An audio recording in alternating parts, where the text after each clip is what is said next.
Chapter 1. Nucleic acids can be artificially introduced into cells through transfection. When producing a biologic, like a therapeutic protein, we need to engineer a cell that has the best growth characteristic and that produces large amount of the therapeutic protein. But where would these cells even come from? The cells that are used to produce a biologic must be designed by scientists. They have to grow well in culture and produce high quality therapeutic proteins. Engineering such cells involves several steps.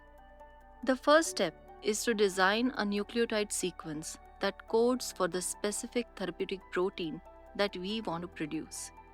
A nucleotide sequence is a sequence that indicates the order of nucleotide bases within a nucleic acid molecule. The nucleotide sequence that encodes the therapeutic protein is inserted into a plasmid. A plasmid is a small, circular deoxyribonucleic acid or DNA molecule. The plasmid often contains a gene that allows cells with a particular protein to be easily selected. This gene is called a selectable marker. For example, a selectable marker that codes for a specific protein that gives cells resistance to a certain antibiotic is often used. This means that only the cells with this selectable marker can grow in the presence of that antibiotic. In the next step, the nucleotide sequence is inserted into the host cell genome, which is the complete set of DNA instructions found in a cell or organism. Usually, Chinese hamster ovary cells or CHO cells are used as the host cells for producing therapeutic proteins. These are from an epithelial cell line from the ovary of the Chinese hamster. To insert a nucleotide sequence into a host genome, the plasmid that is carrying it must cross the plasma or cell membrane and then the nuclear envelope. Nucleic acids are hydrophilic molecules, so they can interact with water. This makes moving the plasmid across these hydrophobic membranes, which repel water, challenging. But there are ways around this.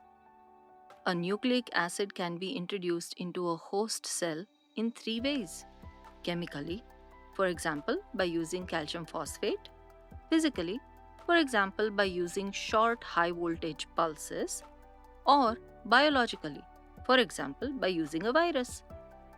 The process of artificially introducing nucleic acid in the eukaryotic host cells is called transfection. In a single transfection, multiple copies of a nucleic acid can be introduced into the host cell. Therefore, replicates of the transfection are performed to increase the chances of getting a cell culture that produces large amounts of therapeutic protein. The process of transfection is stressful on the cells. This means that cells need some time to recover after transfection. Once the cells have recovered, they are added to selection medium. A selection medium is a culture or growth medium that is designed to only allow the growth and survival of cells containing the selectable marker. For instance, if the plasmid containing a foreign nucleotide sequence also has an antibiotic resistance gene, then cells transfected with this plasmid will be able to grow and survive in a selection medium that contains the antibiotic. In this way, only successfully transfected host cells can grow in this selection media. Chapter 2. A pool is a heterogeneous population of cells. Once the cell cultures have been adapted to grow in the selection medium, they are known as pools. A pool is a mixed or heterogeneous population of transfected cells. In a pool, each cell may have a different type of growth profile, a different number of copies of the inserted gene, and/or the ability to specifically produce the therapeutic protein. Once pools of cells have been adapted to grow in the selection medium, they are placed in production medium. A production medium is a culture medium specifically designed to support the growth of cell cultures at very high densities. Once the cells have grown to very high densities, the cells focus their energy on making the specific therapeutic protein instead of on growing further. In this process, called the fed batch, the pools of cells are placed in production medium and the medium is supplemented at regular intervals by feed medium. Feed medium is used to prevent nutrients from being depleted while ensuring that cells have enough energy to produce large numbers of the therapeutic protein. A fed batch process can range from 7 to 15 days. At the end of the fed batch process, the cells undergo centrifugation.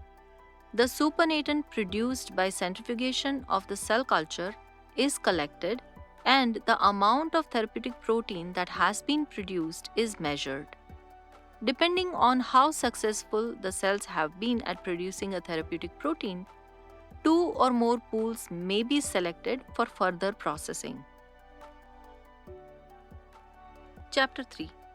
A clone is a group of identical cells that are derived from the same cell. Pools are a mixed population of cells, but regulations require that each biologic comes from a homogeneous population, that is, one derived from a single cell. This poses a big question for scientists. How do you identify one cell that grows quickly, at a high density, and that produces high-quality therapeutic proteins? There are several ways that this can be achieved, but we will focus on 2 methods. The first method is called serial dilution.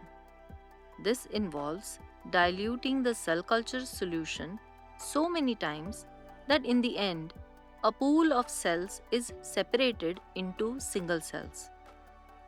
Each of these single cells is then grown in a well of a 96 well plate. Images are taken every day to check that the cells are dividing to make more cells. Once the cells have overgrown in a particular well, they are cultured and passaged or transferred into a fresh growth media. The second method is a relatively new technology that uses specialized chips. Single cells are separated from a pool of cells and are guided to individual compartment on the chip by a beam of light. The single cells are then grown in separate compartments on the chip.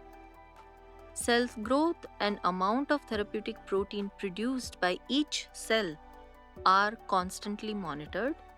Once a high density of cells is reached, the cells are transferred to a 96 well plate and passaged. The cells produced from a single transfected cells are called clones. Hundreds of clones can be produced using both of these methods. The different clones are then put through the fed batch process and compared for cell growth and therapeutic protein productivity. The clone with the best cell growth and therapeutic protein production is selected for large-scale manufacturing of the therapeutic protein. This means that this clone will be used to produce therapeutic proteins that are used to treat patients. Chapter 4. Conclusions. You have now learned how scientists modify cells to produce biologics like therapeutic proteins. In this process, a cell line with ideal growth characteristics and the ability to produce large numbers of high-quality therapeutic proteins is created, and an individual clone is selected from a pool of cells for the large-scale production of therapeutic proteins.